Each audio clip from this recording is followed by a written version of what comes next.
Assalamualaikum warahmatullahi wabarakatuh. Saya Mario Putra dari Sasa Inggris 2019 kelas B.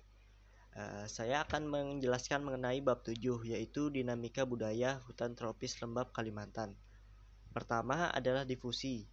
Difusi adalah penyebaran budaya melalui migrasi.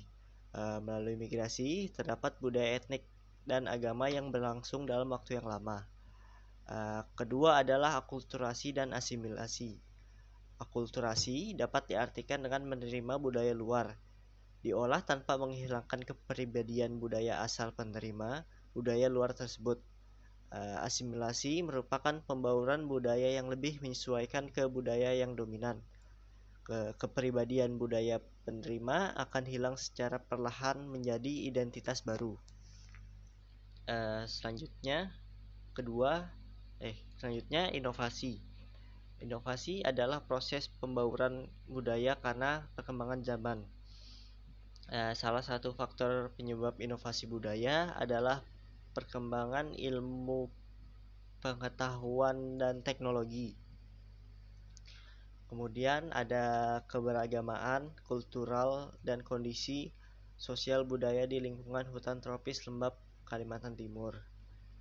Pada akhir tahun 2019 terjadi konflik horizontal berbau etnisitas. Kasus-kasus ini dapat dilihat sebagai konflik horizontal kultural yang sebenarnya diakibatkan oleh kebijakan struktural vertikal. Selanjutnya ada cara pandang struktur dan sistem. Dari peristiwa konflik komunal yang terjadi di Kalimantan, lahir pertanyaan-pertanyaan. Benarkah para pendatang adalah korban, atau penduduk asli menjadi korban, atau kedua-duanya yang menjadi korban? Secara fakta sosial, budaya dan ekonomi penduduk lokal di Wamena dan Penajam atau secara umum di Papua dan Kalimantan sering dikatakan telah tersingkir secara ekonomi dan sosial, budaya, bahkan secara politik. Hal ini tentunya sulit dibantah jika kita melihat fenomena di lapangan. Lalu, di manakah peran negara harus hadir? Negara dinilai belum hadir sebagai pemberi jalan keluar, yang ada malah cenderung dinilai menciptakan struktur yang timpang dan sistem yang menyingkirkan etnik lokal. Hasilnya adalah ketimpangan ekonomi yang justru menjadi pemicu kecemburuan sosial dan konflik komunal yang bersifat horizontal. Setelah itu ada fenomena displacement. Peristiwa dan fenomena ini sering disebut sebagai jebakan kemiskinan.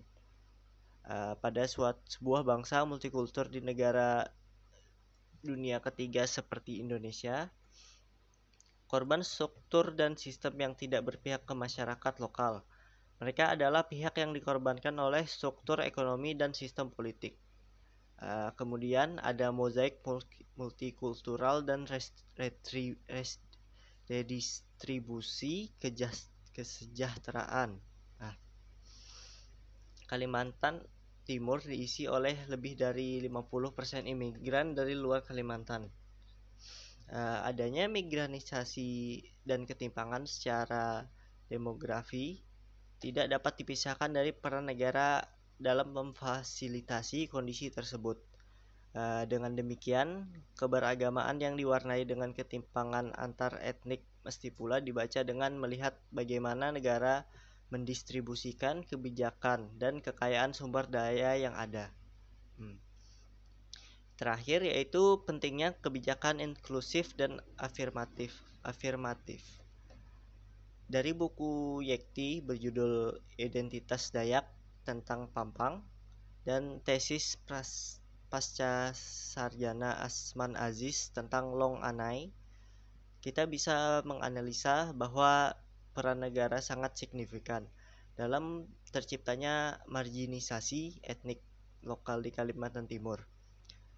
Negara belum menunjukkan keseriusan dalam menangani ketimpangan yang telah merajah tersebut. Dengan demikian, dibutuhkan kebijakan inklusif, akomodatif, dan afirmatif khusus untuk mengatasi ketimpangan di berbagai aspek. Dari pelajaran yang saya dapat di bab ini adalah apa itu arti difusi, akulturasi, asimilasi, dan juga bagaimana inovasi mempengaruhi proses pembaruan budaya, dan juga apa itu fenomena displacement, dan bagaimana kebijakan inklusif dan afirmatif dapat mengatasi ketimpangan. Itu saja dari saya. Terima kasih.